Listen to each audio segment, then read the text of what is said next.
본 방송에서 제공되는 모든 정보는 투자 판단의 참고 자료이며 투자의 최종 책임은 본 방송을 이용하는 본인에게 있습니다. 네, 반갑습니다. 자, 오늘은 11월 26일입니다. 미국은 추수 감사절 때문에 쉬고 있는 날이죠. 이제 블랙 프라이데이 시작이에요. 블랙 프라이데이가 시작이 되면 이제 쇼핑에 대한 기대감들, 또 소비가 얼마만큼 많이 늘어났는가, 이런 것들에 대한 척도가 바로 나오기 시작할 겁니다. 이런 부분들이 이제 주말 동안에 집계가 되기 시작하지 않을까 생각되고요. 그런 분위기들, 뭐 집계가 집계되지 않더라도, 또는 상황이 제대로 전달되지 않더라도 분위기만으로도 이미 어떤 그 기분을 좀 느낄 수 있으리라 생각합니다. 자, 분위기가 일단은 매출이 늘어나고 있다, 뭐 전체적으로 좋아지고 있다, 이런 상황이 전해진다라면 부담스러울 거 없겠죠. 지금 블랙 프라이데이 같은 경우는 시장에게는 나쁜 소식이 될 이유가 전혀 없습니다. 당연히 쇼핑에 대한 어떤 포지션이 좀 늘어났을 것이고, 또 쇼핑의 어떤 규모, 그 다음에 이런 것들이 확대가 되는 상황에서는 기대감이 커질 수밖에 없겠죠. 자, 첫 번째 이야기로 바로 가도록 하겠습니다. 해외로 떠나는 개미들, 뭐 비슷한 얘기네요. 이제 해외 시장 쪽의 분위기가 좋기 때문에 지지부진한, 지저분한 것도 맞는 것 같아요. 좀 답답한 국내 증시 떠나자, 해외 증시로 넘어가자, 이런 식으로 하고 있는 개인 투자자들이 늘어나고 있다는 얘기입니다. 외화 증권 보유액이 연일 최고치를 기록하고 있다라고 합니다. 한국예탁결제원 증권정보 포털에 따르면 24일 기준으로 했을 때요, 외화 증권 보관 잔액은 1026억 5천만 달러, 계산이 가로 열고 쉽게 되어 있습니다. 121조 8천억이라 합니다. 121조 원이 지금 해외 증권으로 되어 있는 거죠. 그러니까 이것은 이제 897만 달러 정도를 기록한 지난 3분기 말에 비해서 13% 이상 급증했다 얘기입니다. 불과 지난 3분기 말 집계에서는 897만 달러였다는 얘기죠. 네, 897만 달러. 근데 지금은 1000억 달러가 넘어갔다는 거. 어마어마하네요. 네, 897만 1600만 달러. 이거 이상하죠? 네, 이 글씨가 잘못된 거, 기사가. 897억 1600만 달러. 이거 제가 잘못한 게 아니라 기사가 잘못한 겁니다. 여기 그렇게 써있어요. 보시면 아시죠? 네. 근데 중요한 건 이거죠. 이게 늘어났다. 그 외화 증권 잔액 자체가 늘어났다라는 거죠. 그래서 해외 쪽으로 투자하고 있는 개인 투자자들이 많이 늘어나고 있다는 이야기고, 또 가장 많이 매수한 해외 종목은 4억 달러를 기록한 테슬라였다라고 되어 있습니다. 투자자들은 이제 테슬라 주식을 22억 5천만 달러를 매수했고, 18억 4천만 달러어치를 매도했다라고 되어 있습니다. 그러니까 단타를 열심히 쳤다는 얘기죠. 네, 사고 팔고 수익 나니까 팔고 뭐 이런 식이었던 것 같아요. 테슬라 이어서 엔비디아, 리비안, 메타, 마이크로소프트, 자, 뭐 다 아는 기업들이죠. 해외로 투자하는 외국인들은 전부 다 어떻게 해야 돼요? 대형주만 매매를 하는 겁니다. 그래서 국내 증시에도 외국인들 매수가 들어오게 되면 어이구, 외국인들이 들어오면 대형주가 가겠구나, 이렇게 생각하시면 된다는 얘기죠. 자, 어쨌건 해외 쪽의 주식수가 계속 늘어나고 있다는 이야기. 이런 분위기는 어떻게 돼요? 대체적으로 해외 쪽 주가가 많이 올라갔기 때문에 그런 분위기를 타고서, 야, 누구누구는 해외에서 돈 벌었다더라, 너는 뭐하냐, 이런 얘기가 나온다는 얘기죠. 그래서 거기에 따른 움직임이라고 보시면 되겠습니다. 그와는 반대로 국내 증시에서는 네, 좀 찬바람이 불겠죠. 국내 증시는 매도세가 이어지고 있다라고 되어 있습니다. 개인은 이번 달 24일까지 2조 6,530억 원어치를 팔았다라고 되어 있습니다. 네, 지금 이번 달 11월 이제 거의 다 끝났다고 봐야 되는데요. 뭐 3일 동안에 갑자기 2조 원을 뒤집어 엎을 것 같지는 않고요. 2조 6,500억 원어치를 팔았다라고 되어 있습니다. 근데 여기서 매도의 가장 주역이 누구겠느냐? SK하이닉스와 삼성전자. SK하이닉스를 1조 2,920억 원, 삼성전자를 1조 1,700억 원, 둘이 합치면 2조 4천억쯤 되는 거네요. 2조 4천억? 네, 넘나요? 아무튼 네, 2조 4천억 정도를 매도한 부분이 된 건데, 자, 개인들이 2조 6,500억을 팔았는데 2조 4천억 원 넘게를 삼성전자 하이닉스를 팔았다.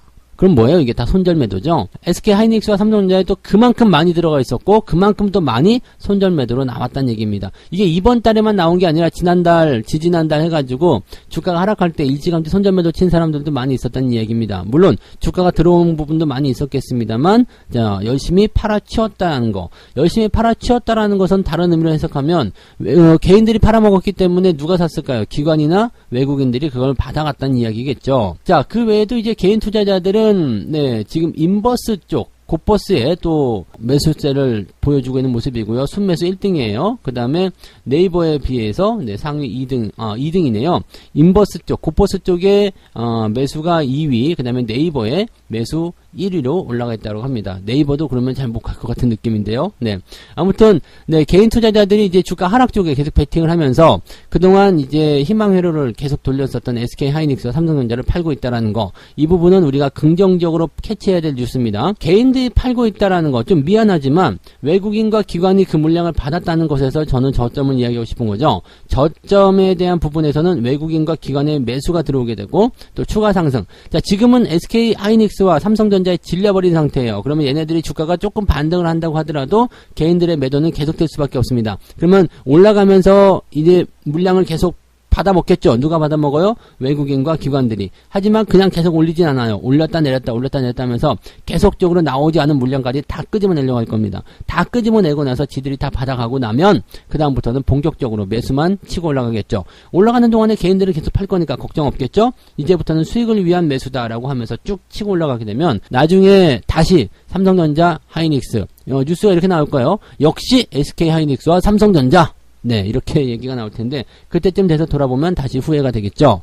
자, 지금은 주식을 매도할 위치가 아니라요. 네, 오히려 매수를 조금 더 확대하거나 아니면 신규 접근을 관심을 가져야 되는 때라고 보셔야 됩니다. 그래서 하이닉스, 삼성전자에 대한 관심들 이제 가지셔야 돼요. 제가 올 연초에 삼성전자, 하이닉스를 매도를 하면서 이런 얘기 해드렸습니다. 다시 재매수할 때쯤 되면 제가 알려드릴게요. 기억하시죠? 네, 그 자리가 이제 벌써 1년이 지나가지고 네, 찬바람 불 때가 됐네요. 그런 위치가 되었다라고 생각하시면 되겠습니다. 물론 지금이 완벽한 바닥이다라고 얘기할 수 없겠습니다만 서서히 돌아서는 모습들 우리가 확인해야 되기 때문에 조금씩 찔러보는 거. 이 찔러보는 거에 대해서 여러분들 관심이 굉장히 많던데 찔러보는 건 뭐예요? 조금만 사란 얘기예요. 조금만 사가지고 일단 물량을 가지고 있어야지만이 제가 이제 이후에 추가 대응하기가 쉬워진다는 얘기입니다. 아시겠죠? 그래서 그렇게 찔러보는 입장 그런 것들로 완전히 다 들어가는 것이 아니라 찔러보는 걸로 이런 SK 하이닉스와 삼성전자를 대응하시기 바라고요. 매매 포인트는 올라갔을 때 말고 지금 약간 조정을 받고 있더라고요. 그래서 이런 조정이 나오는 그런 시기들을 잘 이용하시면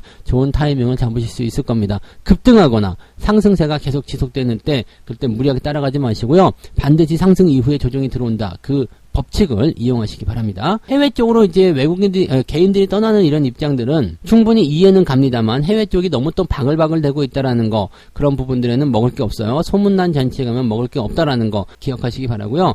해외로 가는 것보다 지금은 국내 주식에 관심을 좀 가지시는 게 훨씬 더 유리할 것이다. 물론 여기에 반대하시는 분 굉장히 많겠죠? 네, 하지만 저는 그렇게 보고 있다는 것을 꼭 알아주셨으면 좋겠습니다. 시간이 지나면 알게 되실 거예요. 네. 자, 이제 두 번째 이야기 가도록 합니다. 메타버스를 타고서 40% 급등한 LG 이노텍. 주가는 40만원 갈 겁니다. 라고 얘기하고 있습니다. LG 이노텍이 연일 신고가를 경신하고 있는데 카메라 모듈, 전자 기판 등 주요 사업부가 최근 증시 테마로 주목을 받고 있는 메타버스에서 필수 요소로 거론되고 있기 때문이다. 메타버스를 하려면은 이제 뭐 가상현실 등등이기 때문에 카메라 반드시 필요하다는 이야기죠. 네, 카메라가 있어야지만 가상현실이 일어나게 되는 거고 뭐 그런 거겠죠.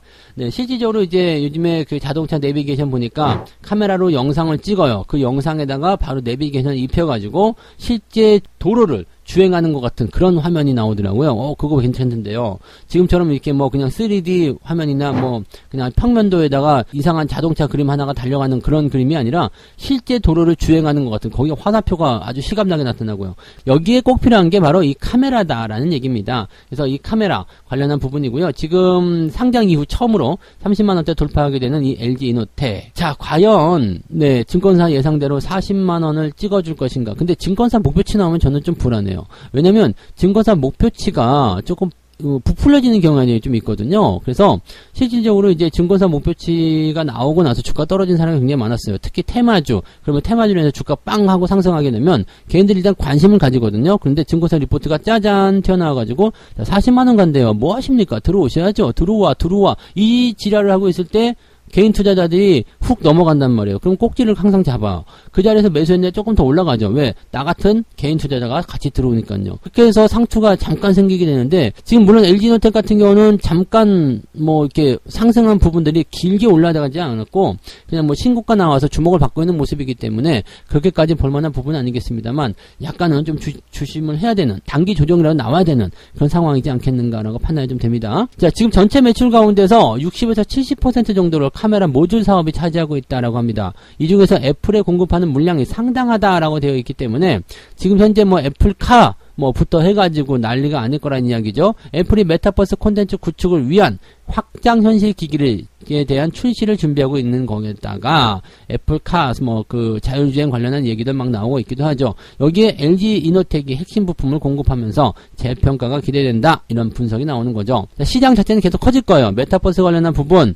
이제 가상현실, 앞으로 이제 그것을 활용한 자율주행이라든지 전기차라든지 등등등 여러 가지 부분에서 활용이 될 텐데, 여기 당연히 시장은 커질 거 전망되고 있습니다. 우리가 처음에 배터리, 전기차 배터리 관련한 부분에서 이야기가 몇 년 전에 나왔었던 것처럼 시장이 그만큼 커질 수 있어요. 그리고 테마가 형성되면서 움직임이 나올 수 있겠죠. 근데 단기간에 그렇게 계속해서 올라가는 주식은 없습니다. 사람들이 착각하고 있는 게, 앞으로 시장이 커질 거예요. 20년 후에. 라고 되면은, 그것이 그냥 당장 눈앞의 현실이라고 생각하는데요. 20년 동안 꾸준하게 올라가야 될 종목이라는 얘기입니다. 그러니까, 그런 식으로 접근을 하셔야지, 우리가 그냥 단기적 등락이라든지 변화, 그 다음에 내가 매수할 수 있는 타이밍, 이런 것들을 잡으실 수가 있는데, 그냥 엄청나게 커진다! 해놓고, 2045년 되면은, 지금보다 10배 커진다. 그러면 이걸 당장 내년으로 생각하는 거예요. 당장 눈앞에, 당장 내일 모레, 이렇게 생각하기 때문에 여기서 그냥 올라가는 거 못 잡으면 큰일 났다. 이거 엄청 커진데 기업이 10배가 커진데 그럼 10배 가는 줄 알고 매수를 들어가는 거죠.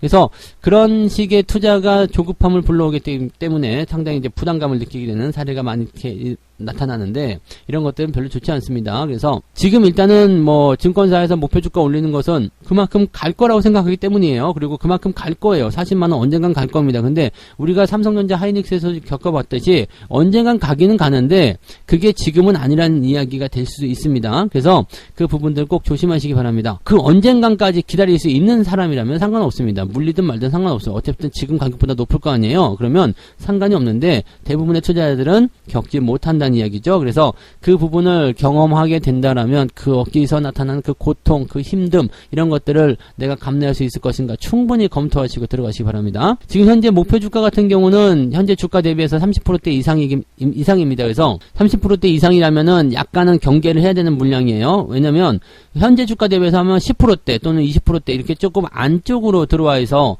이렇게 목표 주가가 조금 현실 가능성이 있다 그러면은 더 치고 올라가는 경우가 많아요. 근데 이게 조금 벌어지잖아요, 괴리가. 그러면은 지쳐요, 사람들이. 지치는 부분이 좀 있고, 목표 주가의 괴리를 높게 만들어서 이렇게 증권사 목표치가 나오고 리포트가 나올 때는요, 대체적으로 조금 이제 현실보다는 이상을 꿈꾸는 그런 리포트가 많다는 것을 명심하시기 바랍니다. 그래서 LG이노텍 앞으로 성장 포인트는 좋아 보입니다만 주가가 단기적으로 좀 들어오게 되면 그럴 때 매수하시는 게 좋지 않을까. 무리하게 따라가시는 것은 조금 조심해야 된다, 이런 부분들. 그래도 나는 꼭 따라가고 싶다 그러면 조금 찔러보세요. 이렇게 찔러보는 건 괜찮을 것 같아요. LG이노텍은 지난번에 설명드렸지만 앞으로 성장에 대한 포인트는 좋기 때문에 관심을 가져야 됩니다. 다만 주가가 조금 깎아줬으면 좋겠다, 그 생각을 해주시면 될 것 같아요. 성질 급하게 막 뛰어가지 마시고 조금만 기다려서 좋은 타이밍을 잡아보시기 바랍니다. 자, 세 번째 이야기 넘어갑니다. 자, 내년도에는 반도체 부족 현상이 완화될 전망이다 라고 되어 있습니다. 여기서 이제 가장 주목을 받는 게 자동차예요.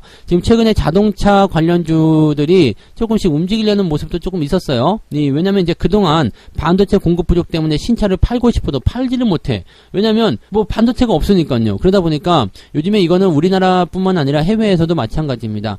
벤츠 신차를 샀는데 옵션이 다 떨어져가지고 그냥 풀옵션 아니면 차가 없다. 아니죠. 풀옵션에 나오는 차가 없다. 이런 식의 얘기도 있었다고 하고요. 난리가 아닙니다. 그래서 지금 신차를 판매하는 게 이제 대기 기간이 엄청 길어지고 있대요. 지금 차량 판매가 너무 많이 이제 지연이 되고 있어서 계약 해지라든지 이런 피해 사례도 계속 나오고 있는데, 근데 그 지금 계약을 해지하고 다른 데 가도 마찬가지라는 이야기죠. 그래서 지금은 이제 중고차 시장으로도 눈길이 막 돌아가고 있다. 왜냐면 중고차는 일단은 내가 원하는 옵션을 찾아서 갈 수 있기 때문에 그런 식으로 얘기가 나오고 있다고 합니다.